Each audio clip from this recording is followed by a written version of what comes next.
Atos 16, versos 1 a 5.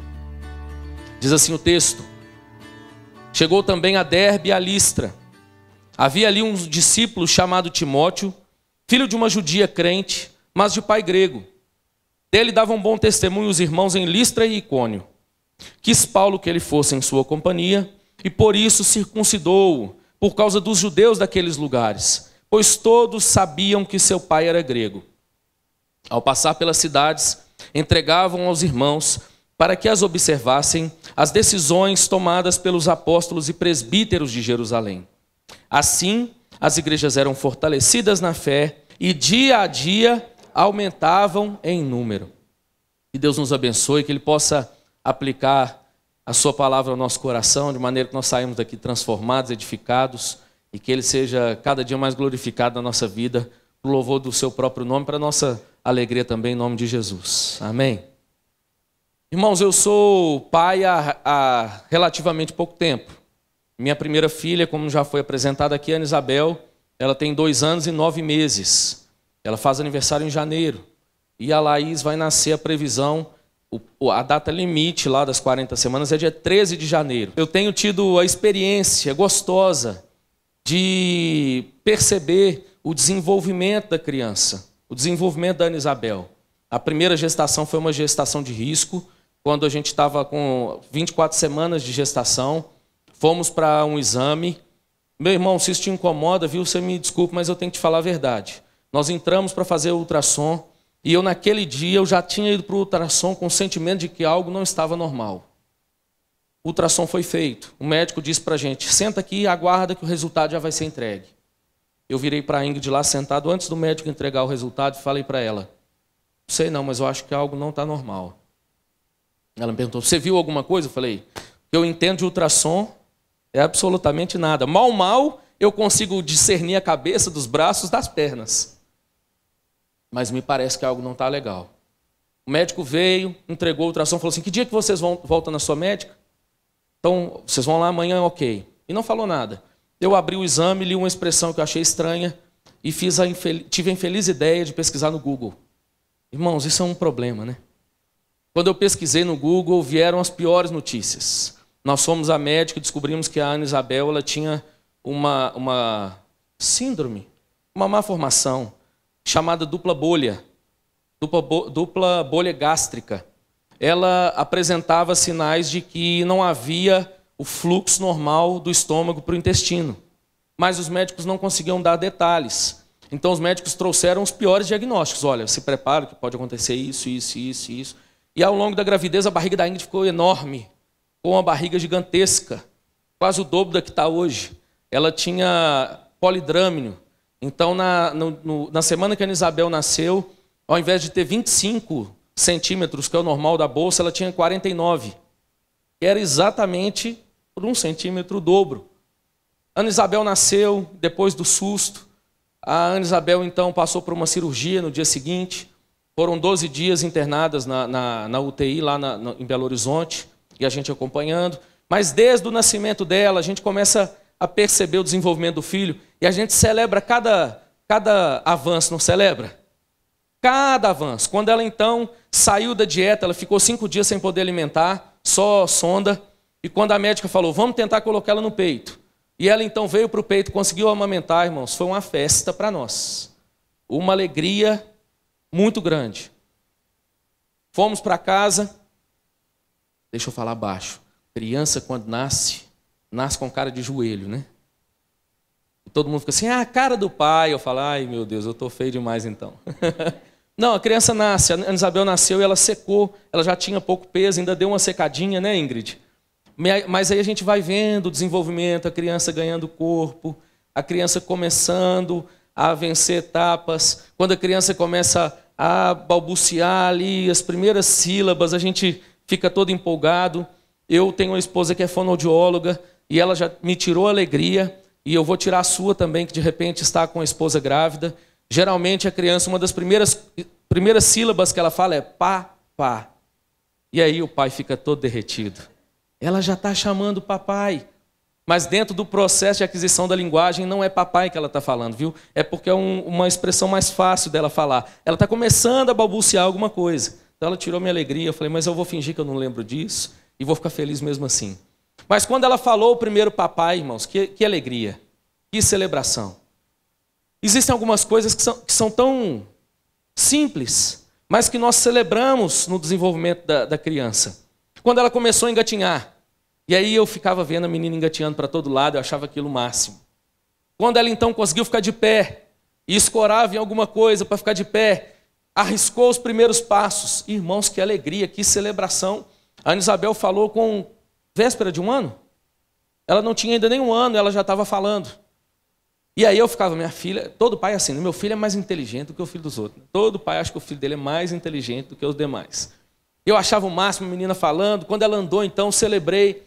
Mas interessante, irmãos, pensando nessa analogia, nessa realidade, e daqui a pouco eu vou trazer para a realidade do texto, há algo que nós celebramos no processo de aprendizado, no início da infância, mas que nos causa tristeza quando o fim da vida vem chegando. Se para nós é motivo de alegria ver uma criança engatinhando, é motivo de tristeza quando nós percebemos o avançar da idade e de repente já não há mais aquela mobilidade toda. De certa forma, irmãos, a gente percebe que as pessoas se entristecem, é natural isso do ser humano. O livro de Eclesiastes traz uma figura em relação a essa fase da vida, ele traz isso de maneira poética e é muito interessante. Lá fala que a gente vai acordar com o canto dos pássaros, e é um negócio assim mesmo, né? Quanto mais o tempo vai passando, mais cedo a gente acorda, mais tarde a gente dorme, o sono vai diminuindo. Interessante, algumas coisas que eram belas no início, a gente de repente já não celebra tanto mais nessa fase da vida. Eu quero dizer a você que há uma certa semelhança com a igreja. Existem algumas coisas que se espera de um novo convertido, de uma igreja que está começando a caminhar, e que de certa forma a gente ri sobre essas coisas, a gente releva, de repente uma imaturidade na fé, mas porque está começando a caminhar agora. Mas, irmãos, nós esperamos que à medida que essa pessoa caminhe na fé, que à medida que essa igreja caminha também no seu tempo de existência, que ela adquira maturidade, que ela supere esse primeiro momento, vamos dizer assim, mais infantil. Quero te dizer que esse texto que nós lemos nos traz um ensinamento a respeito disso. A narrativa aqui, na verdade, ela está dentro de um contexto maior. E basicamente, quando a gente pega de Atos 13, nós vamos perceber que enquanto os profetas e mestres, enquanto a igreja jejuava e orava e servia ao Senhor, a Bíblia diz que o Espírito Santo falou com essa igreja. Interessante, irmãos. O Espírito fala com a igreja, sendo igreja, fazendo aquilo que é o natural de uma igreja. E eles ouvem a voz do Espírito. E o que o Espírito disse foi: separai-me, Barnabé e Saulo, para a obra que eu os tenho chamado. Os dois então foram separados e enviados pela igreja de Antioquia. Eles então iniciaram um processo de evangelização. Dentro desse processo há todo um cronograma, há um progresso do processo, mas basicamente, para resumir, eles então plantaram algumas igrejas. Eles iniciaram alguns trabalhos. E depois de terminar, quando eles já estavam num processo de solidificação dessas igrejas, eles perceberam que entre os gentios surgiu uma demanda. E agora, se o cristão que era judeu e se converteu, era comum que ele guardasse algumas práticas do judaísmo, como nós vamos fazer com o cristão agora gentio? Nós vamos trazer as regras do judaísmo para ele guardar? Como é que nós vamos fazer?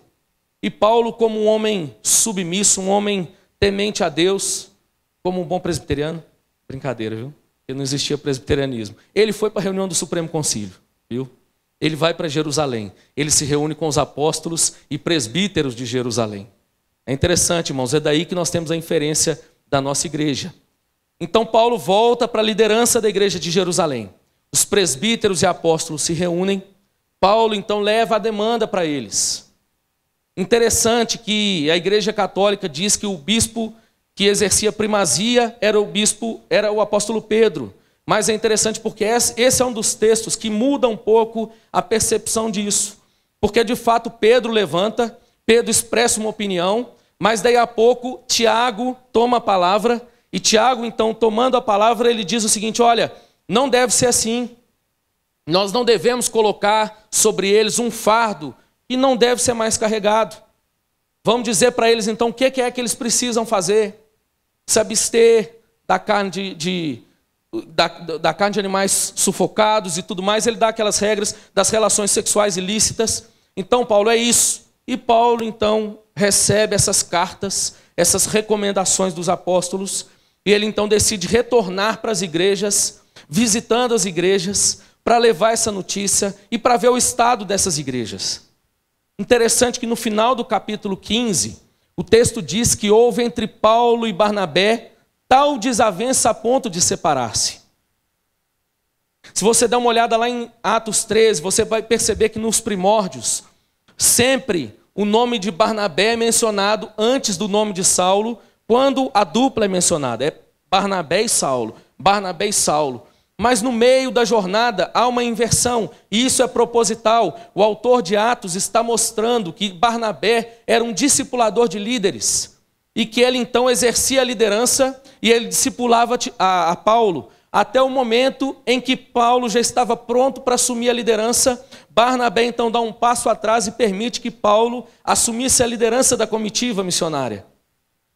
E é interessante, por que eu estou dizendo isso? Porque isso tem a ver com a desavença dos dois. Pastor Hernandes Dias Lopes diz, irmãos, que essa é uma santa desavença, porque ela é motivada, irmãos, não por ego, não por vontade própria, não por algo para se satisfazer, mas por uma perspectiva da obra, da vocação que se recebeu. Paulo recebeu de Deus uma vocação para a urgência missionária.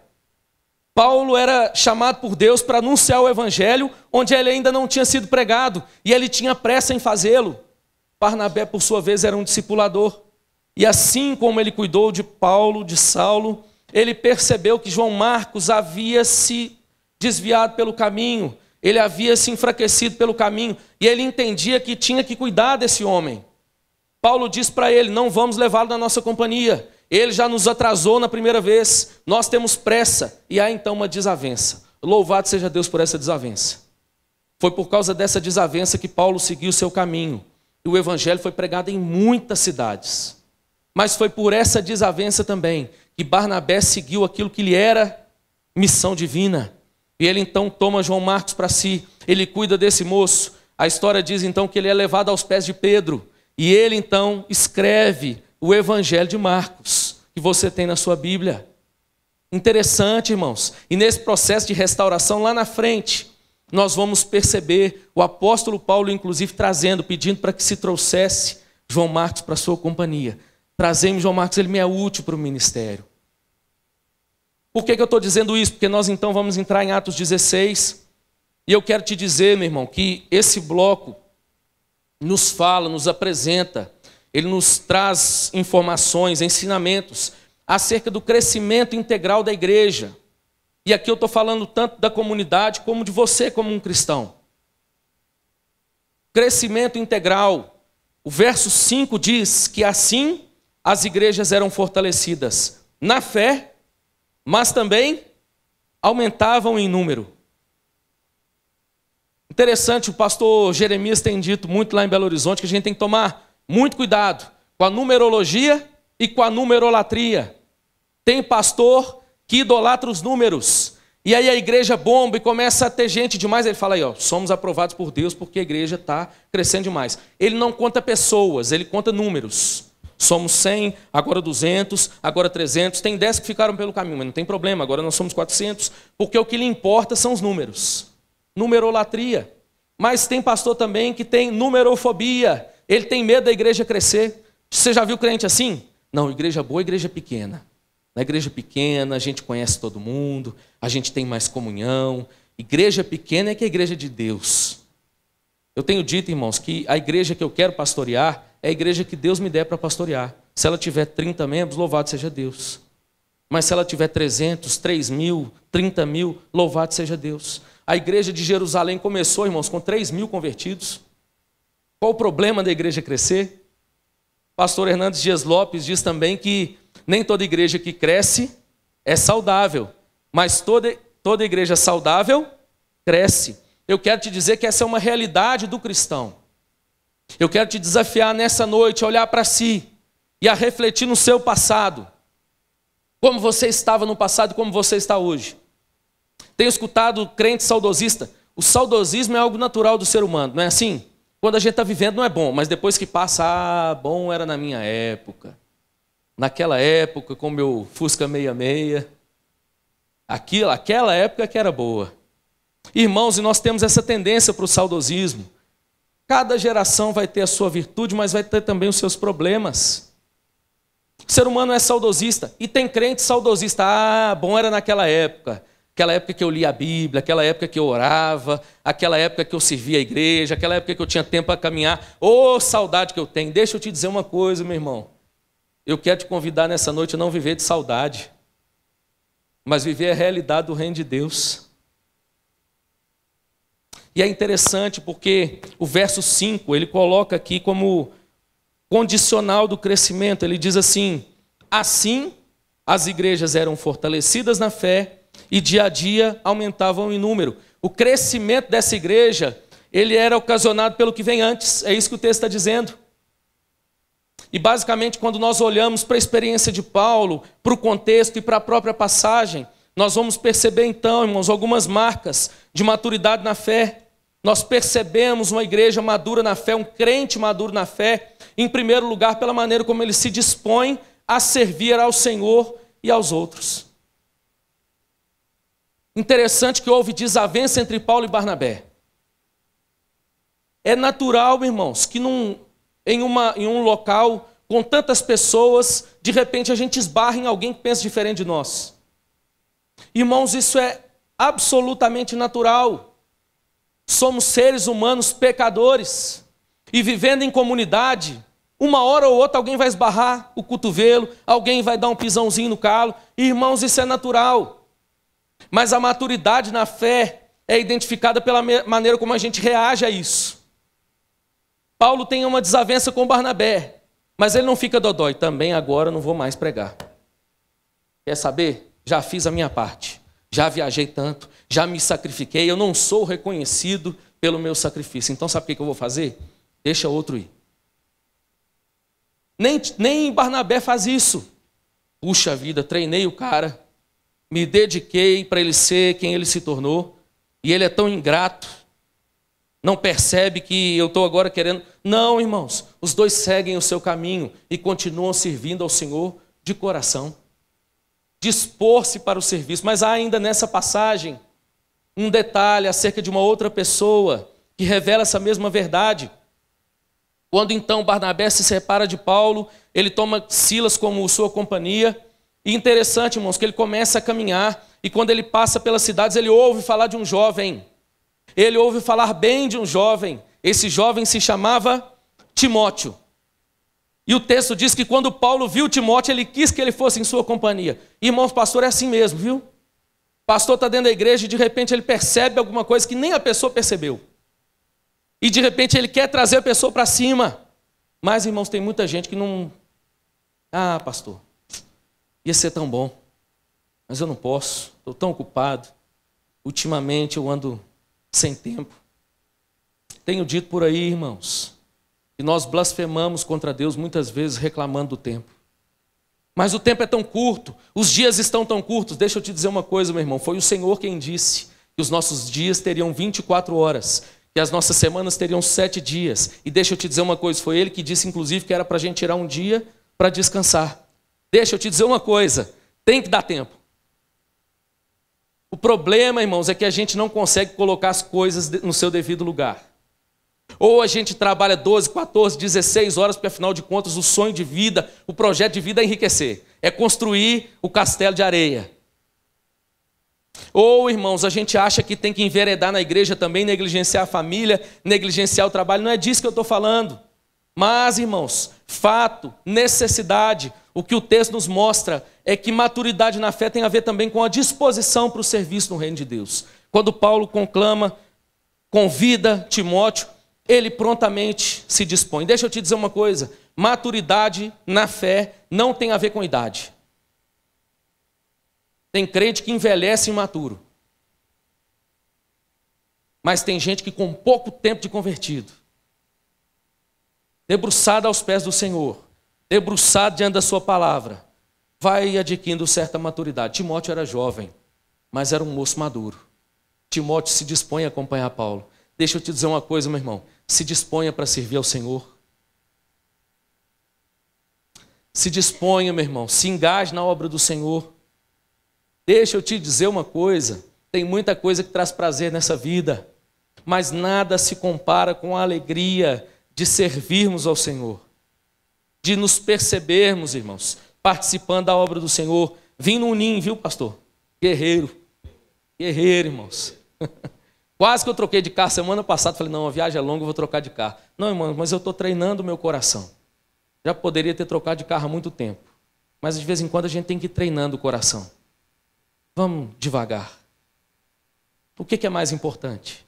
Irmãos, e nós viemos cantando, viu? O ninho veio balançando de lá aqui. Igual família Buscapé. Vem cantando e fazendo festa. Meu irmão, porque me alegra profundamente poder servir ao Senhor, dedicar o meu tempo, dedicar a minha família para a glória de Deus. Deixa eu te dizer uma coisa, meu irmão. Não tem algo mais satisfatório do que nos dispormos para servir ao Senhor. E deixa eu te dizer uma última coisa sobre esse assunto. Nós recebemos o melhor de todos os exemplos.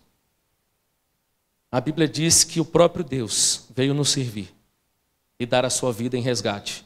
Quem quiser ser o maior, seja o que serve. Meu irmão, creio que nós vamos ter muita surpresa na eternidade. Porque, infelizmente, muitas vezes nós estamos dentro da igreja servindo a nós mesmos. O segundo ponto aqui revela um pouco disso. Se, em primeiro lugar, nós percebemos maturidade na fé pela maneira como nós nos dispomos a servir. Em segundo lugar, nós percebemos maturidade na fé quando nós também encontramos em nós ou encontramos nas pessoas essa capacidade de se desviar daquilo que é secundário, dando real valor para aquilo que é secundário e dando ênfase àquilo que é primordial. Tem algo nesse texto que me incomodava, confesso aos irmãos, quando eu comecei a ler.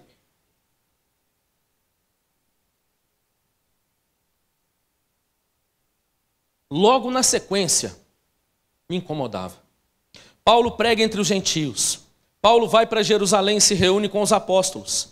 E uma das preocupações de Paulo era que os gentios não recebessem uma carga que eles não precisavam carregar. Então ali, os apóstolos em Jerusalém dizem, olha, não precisa mais circuncidar os gentios. A circuncisão tem a ver com a velha aliança. Então, vocês estão dispensados. E logo em Atos 16, o texto fala que Paulo circuncida Timóteo. Espera aí, Paulo. Você foi lá agora, entre aspas, brigar para conseguir o direito de não circuncidar, e o primeiro cidadão que passa na sua frente, você já pega e circuncida o rapaz? É interessante, irmãos, porque Timóteo ele estava num contexto aqui de excepcionalidade. O texto fala que ele era filho de uma mulher judia, mas de pai grego. Logo, Timóteo tanto poderia não ser circuncidado, quanto poderia ser circuncidado. E Paulo entendia, irmãos, que isso era secundário, isso não era o mais importante. E onde ele passasse com Timóteo, se ele chegasse em algum lugar, e os judeus daquele lugar iriam olhar e falar, ele está com um gentio ali, o camarada não é piedoso, não tem compromisso com Deus. Olha, esse cara aí não dá muito crédito para ele não. O que Paulo faz então? Se isso é secundário, vamos dar o valor disso? Secundário. Pode circuncidar, Timóteo, não tem problema não. Paulo circuncida Timóteo. Interessante, irmãos. Porque grande parte da nossa frustração na igreja tem a ver com a nossa incapacidade de ver aquilo que é secundário como secundário. E de ver aquilo que é essencial como essencial. Quero te dar um exemplo. Tem alguém aí que você não está conversando por causa do mês de outubro? Ah, não, mas ele vota no Haddad. Não converso com ele nunca mais. Meu irmão, isso é secundário, viu? Aquilo que nos une é maior do que isso.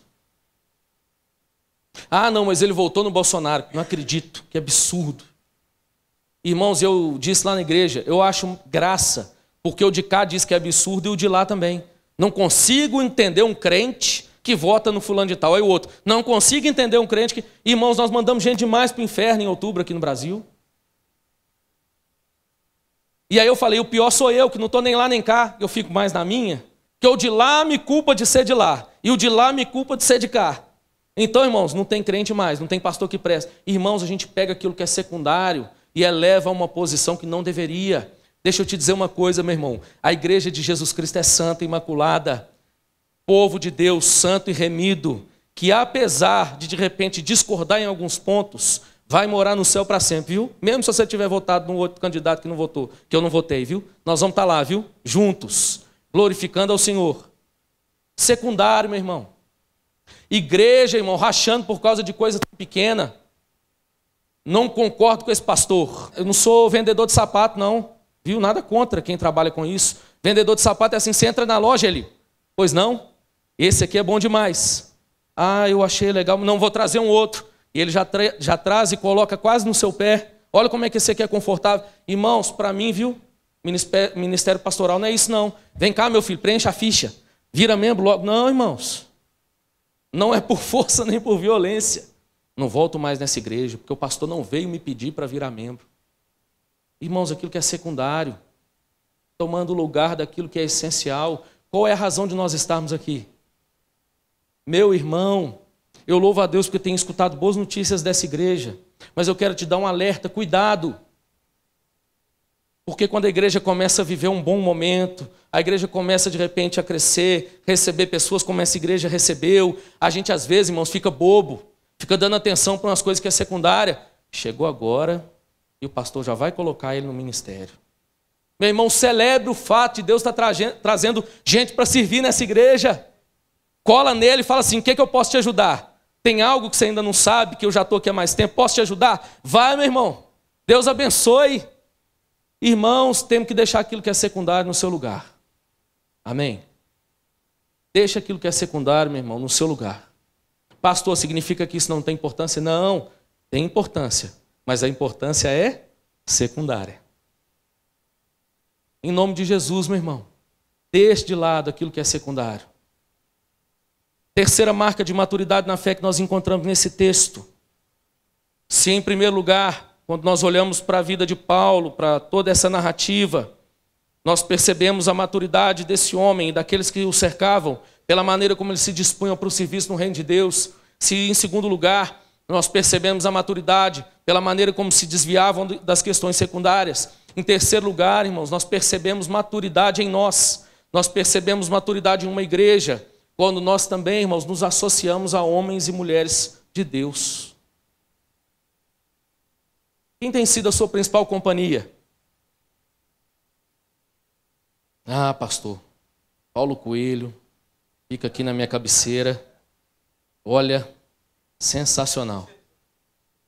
Clarice Lispector, né? Tem frase que nem é dela e o povo coloca na internet. Né? Olha, puxa vida.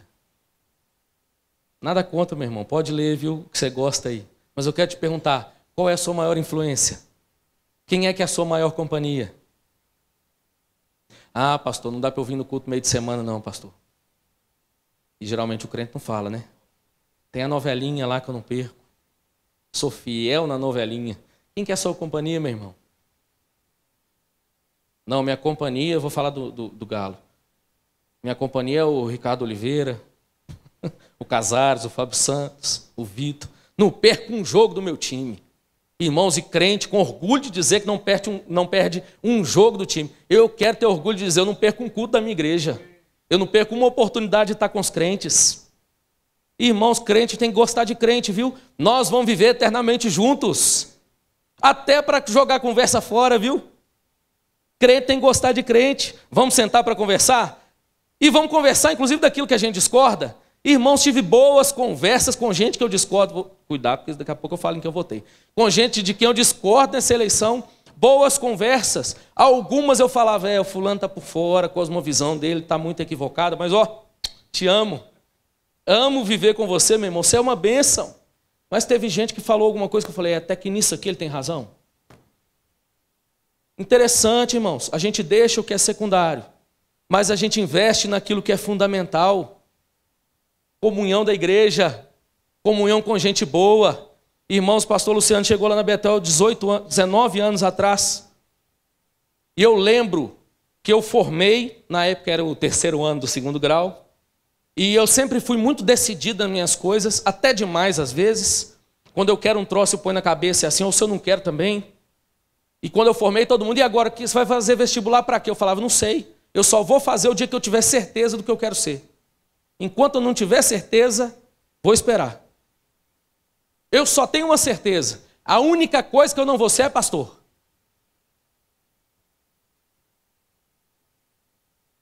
Muito, irmãos, por causa de uma perspectiva equivocada que eu tinha, em parte, viu? Fui pastoreado por homens de Deus, mas em parte por equívocos que eu vi no passado. Pastor Luciano chegou na Betel, irmãos. Fui pastor auxiliar dele 6 anos. Fiz questão de conviver com ele, para aprender com ele, irmãos. A gente tem que se associar a gente de Deus. O que eu posso sugar aqui? O que eu posso tirar aqui? Às vezes até demais, pastor, como é que foi o sermão? O que o senhor achou? Foi bom, foi ruim? Dá uma opinião aí, pastor. Irmãos, é importante a gente estar cercado de gente de Deus. É importante a gente se cercar de gente que quer servir ao Senhor. Meu irmão, não tem lugar melhor para isso do que a igreja. A igreja do Senhor é, por natureza, a comunidade daqueles que querem viver para a glória de Deus. Pastor, então esse povo é perfeito? Não, irmãos. Nós estamos aqui exatamente pelo contrário. É porque a gente sabe que a gente precisa do Senhor. A gente sabe que a gente é ruim. A gente sabe que a gente precisa da graça de Deus. Aqui não estão os perfeitos. Estão aqueles que reconheceram que são pecadores. Mas, irmãos, é aqui, juntos, que nós entendemos que nós vamos crescer na graça. Deixa eu te dizer uma coisa, até mesmo as desavenças têm como propósito a nossa maturidade. O Senhor está nos dando a oportunidade, irmãos, para nós aprendermos a lidar com elas. De repente alguém diz algo que você não queria ouvir, como você reage? Comigo é assim, pastor, eu rodo a baiana. Cuidado, meu irmão. Aprenda a ter um coração manso, um coração perdoador. Aprenda a ter um coração que reflete no que vai falar, que pensa, que releva, que deixa para lá. Irmãos, muito daquilo que nós enfrentamos de problemas, que de repente estão esvaziando as igrejas, tem a ver com a nossa incapacidade, irmãos, de perceber. Tem gente boa aqui, viu? Dá uma olhada para o lado aí. Tem gente crente aí, não tem? Tem gente que teme a Deus aí, não tem? Tem gente querendo servir ao Senhor, não tem? Então, meu irmão, investe na comunhão, investe na participação aí do que puder para estar junto em nome de Jesus. Amém? Quarto e último lugar para a gente terminar. Quando nós olhamos para essa passagem, nós percebemos então vários ensinamentos acerca da maturidade, de um crescimento pessoal, mas de um crescimento de uma igreja também. Percebemos como marca a disposição para o serviço. Percebemos como marca também, em segundo lugar, se desviar daquilo que é secundário. Percebemos ainda como marca, em terceiro lugar, nos associarmos a pessoas piedosas. Mas em quarto e último lugar, irmãos, quando nós olhamos para esse texto, nós percebemos que um crente maduro, uma igreja madura, ela se submete fielmente à palavra de Deus. Crente maduro é o crente que não vai para as escrituras para ver se ela vai dizer o que ele quer ouvir. Sabe aquele negócio assim, deixa eu ver o que Deus vai falar. Ah, não, isso aqui eu não gostei não. Deixa Deus falar o que eu gosto. Opa, esse aqui é bom. Caixinha de promessa, irmãos, é gostoso, né? Você vai lá, abre a caixinha e tira um verso. Né? Não temas, o Senhor é contigo. Irmãos, é uma maravilha. E ó, é Bíblia também, viu? Nós temos promessas para nós, nada contra isso, viu? Mas crente no Senhor Jesus maduro, ele entende que precisa ouvir de Deus aquilo que de repente ele precisa consertar.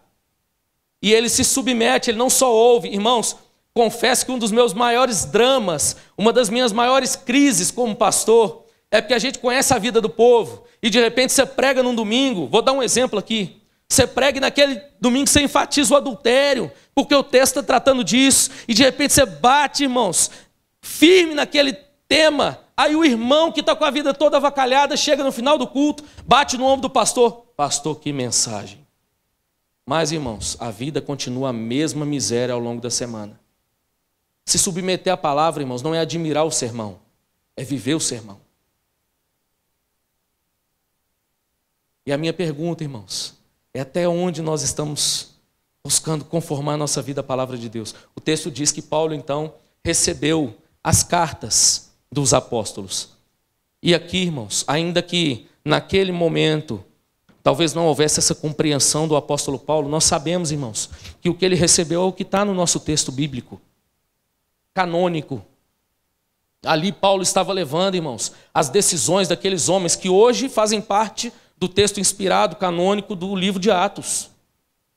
E Paulo faz o quê? Então, olha, gente, lá em Jerusalém tem um povo lá, eu vou te falar, viu? Ô povo complicado. Tal de Pedro lá, ele acha que é ele que manda na igreja. Não concordo com as decisões desse povo, viu? Arbitrária, esse povo. Não, ó, decidiram uns negócios lá, mas o negócio é o seguinte, agora nós vamos abrir uma nova igreja. Vamos iniciar a igreja do apóstolo Paulo dos últimos dias. Não, irmãos, o que Paulo faz? Ele recebe e entrega. Fielmente. Olha, o que foi decidido é isso aqui. Eu me submeto. E o meu ensino para vocês é para que vocês também se submetam. Crente no Senhor Jesus, maduro, é aquele que se submete fielmente à palavra de Deus. Meu irmão, conheço o pastor Luciano, viu? Eu vou aproveitar para fazer elogio pessoalmente. O pastor Luciano é um grande pregador.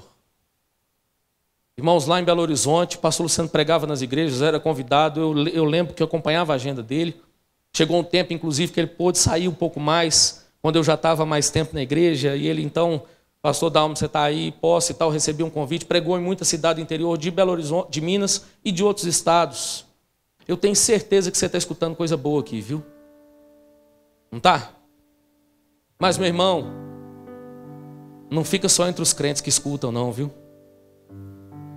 Nossa, que sermão, que profundidade, que beleza. Não, meu irmão, viva isso que você está escutando. Entenda que o que você está ouvindo, na verdade, é uma oportunidade de Deus para que você cresça na fé. Escutamos sobre pessoas de grande fé, não é? Quando conversamos informalmente com as pessoas por aí, eu tenho fé demais.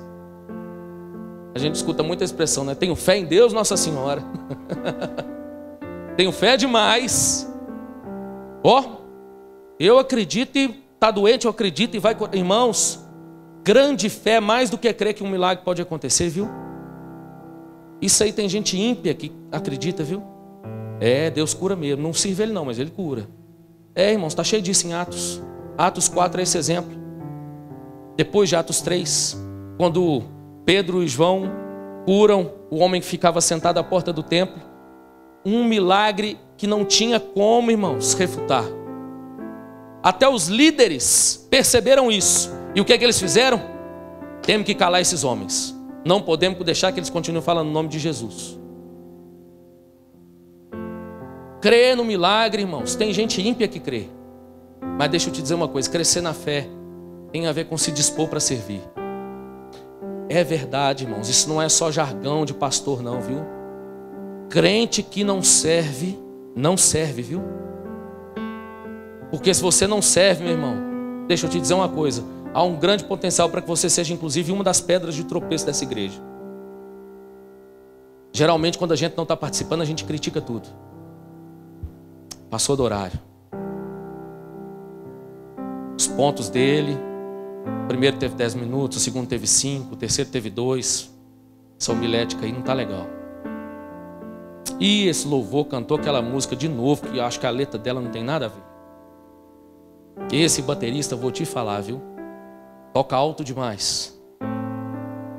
Nossa, esse ar-condicionado, não sei o que acontece. Quando eu estou com frio, não tem ar-condicionado. Quando eu estou com calor, ele está gelado. Ou ao contrário, né? E de repente, irmão, a gente começa a ver tudo errado, tudo fora do lugar. Deixa eu te dizer uma coisa. Há uma grande possibilidade, se você está assim, meu irmão, de que algo esteja errado com você. Disse recentemente para uma pessoa, e eu termino aqui, conversando com um marido. O marido falou assim, essa pessoa não tem mais amizade com a família, essa pessoa não tem mais amizade com fulano, não tem mais amizade com ciclano, não tem mais amizade assim, não tem mais amizade assado, não é mais amigo assim, nem daquele jeito. Eu disse para ele, falei, eu acho que eu já identifiquei o problema. Talvez ela não seja uma boa amiga. É muito fácil, irmãos, a gente ver defeito, a gente apontar defeito. Mas deixa eu te dizer uma coisa, crente maduro é crente que arregaça as mangas. E como diz o pastor Luciano, eu vou terminar aqui. O pastor Luciano sempre usou essa expressão lá na Betel. Tem crente que tem o coração duro e a pele fina. Qualquer coisinha dói, mas o coração não se quebranta de jeito nenhum. Meu irmão crente maduro é o contrário. A pele é grossa, pode bater que ele aguenta, mas o coração é macio, o coração é tratável, o coração é perdoador, o coração é arrependido. O meu desejo é que Deus encontre em nós, que Deus nos permita crescermos na graça e na fé, em nome de Jesus. Quero continuar ouvindo coisas boas dessa igreja, viu? Tenho escutado coisas boas daqui e quero continuar ouvindo. Deus te abençoe, meu irmão. Você cresça na fé e na graça e que essa igreja continue crescendo para a glória do nome do Senhor. Amém.